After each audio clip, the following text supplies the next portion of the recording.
we are announcing the first recipients of the AFT Innovation Fund grants. When we announced the Innovation Fund last year, we asked local and state affiliates to think big, think boldly, and think in ways that might go beyond their usual comfort zone. And they did.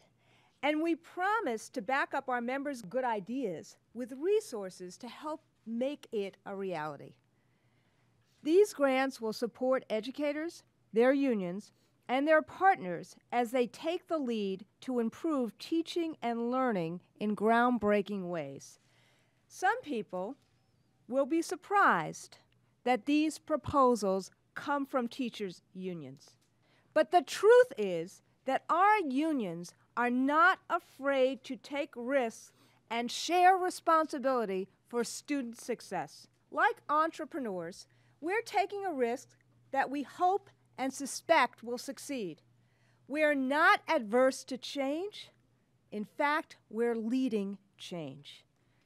Our efforts at the AFT and the funds that the AFT put into this Innovation Fund were magnified by the tremendous backing of our fellow education entrepreneurs, 5 of America's most prominent private philanthropic foundations. Together with the investment from the AFT, our grantors have brought our initial funding to $3.3 million. And I do want to thank and recognize our foundation partners, including the Eli and Edith Broad Foundation, the Ford Foundation, the Bill and Melinda Gates Foundation, the Carnegie Foundation, the Charles Stewart Mott Foundation, and of course, the members of the American Federation of Teachers. In a speech last November to the National Press Club, I said that, with the exception of vouchers, which drain vital resources from public schools, everything is on the table in terms of reform, as long as it is good for kids and fair to teachers. If you want teachers to be engaged, if you want them to own it, if you want them to share responsibility, they have to be treated fairly. Thus, everything is on the table, provided it is good for kids and fair to teachers. And that was the mantra that these 8 grant recipients have shown. When we made the call to action, to bottom-up reform, to say we will give you a little bit of funding in order to do this, they said, not just these 8, but over 125 of our locals sent in letters of interest and said, we are answering your call.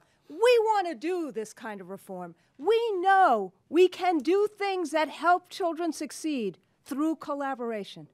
So it is my honor to announce these first grant recipients of the AFT Innovation Fund, and I will announce them in alphabetical order.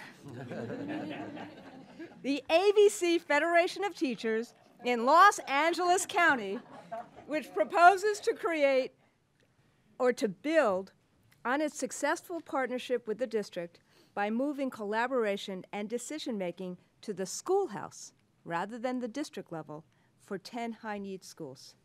The Broward Teachers Union, whose proposal is to develop a new compensation plan for education professionals based on multiple measures of student learning. The Illinois Federation of Teachers, for a proposal to design and pilot a new collaborative contract and a contract to negotiate for charter schools. The Philadelphia Federation of Teachers, who proposed to create 10 new community schools providing additional supports for students. New York State United Teachers and the Rhode Island Federation of Teachers and Health Professionals, where they proposed to create a more meaningful evaluation system for educators. The St. Paul Federation of Teachers, whose proposal includes the development of a career teacher, a new grow-your-own approach to teacher recruitment. And finally, the San Antonio Alliance of Teacher and Support Personnel, for their proposal to develop a forward-thinking plan to increase enrollment and create in-district charter schools.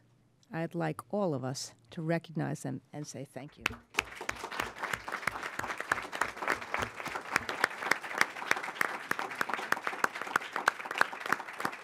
today represents day one of bottom-up reform, helping students succeed through collaboration of teachers and their partners.